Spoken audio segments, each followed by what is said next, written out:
Being a part of racing, automakers develop new technologies which end up making their products better. And at the same time, racing also elevates a brand's image across the world. After being absent for almost 60 years from the flat track racing, Indian motorcycles stepped back in and came with the FTR 750 motorcycle, which ended up winning several championships for the brand. And with the same experience came the FTR 1200, which is far different from what you usually expect from the Indian motorcycle brand.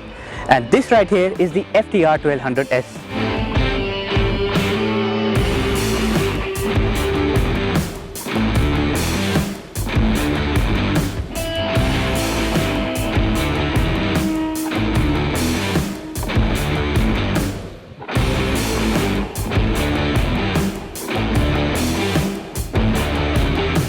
The bike is available in 3 colors, and our test unit came in the combo of black and grey paint job.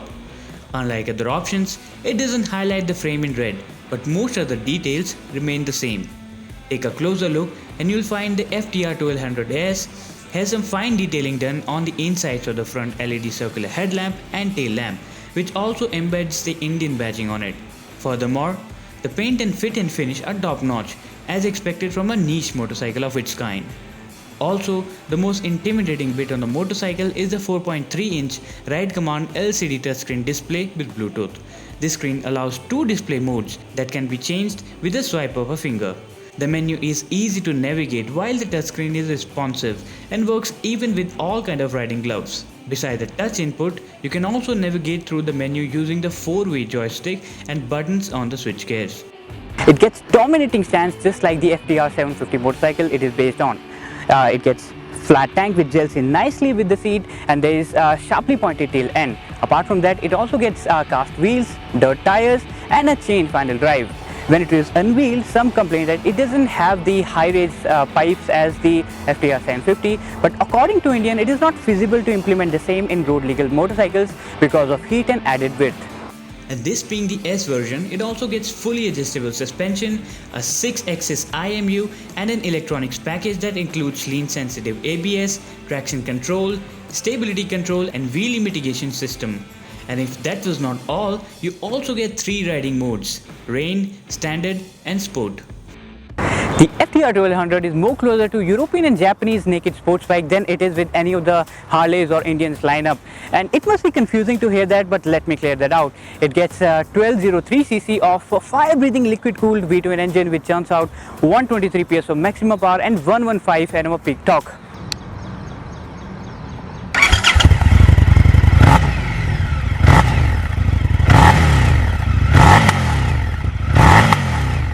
It gets a lightweight trellis frame, Brembo braking, shack suspension, aggressive riding position and a claimed 2 to 2 kg of dry weight.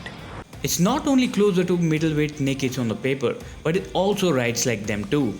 It doesn't like to hide its wild nature even if you're dialed down to the lowest power mode, and if you think you are experienced enough, it also allows you to use the track mode which turns off the TCS and lets the front wheel catch some air time every now and then with minimal throttle inputs. The engine is brimming with power, especially in the low and mid range, and the bike accelerates fiercely from a standstill with so much force that it leaves you with a scared grin.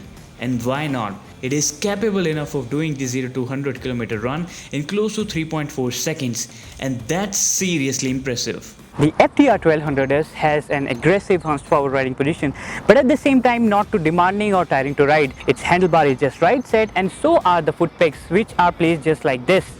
And at the same time, its 840 mm of seat height might be an issue for some, but it's totally fine for a guy like me who's 5'10". Both the FTR 750 and the FTR 1200 have much in common, especially when it comes to the riding stance. The FTR 750's long and extended handlebar, flattish fuel tank, mid-set foot pegs, and even the similar seat has been made to fit in its road version. All this gives the FTR 1200 the same authoritative riding position as its race cousin. For the road, the rider is a little hunched forward, but the reach to the handlebar is easy and its width provides strong grip, which lets the motorcycle control with solid confidence. It gets 26.3 degrees of rake and a larger 19-inch front wheel.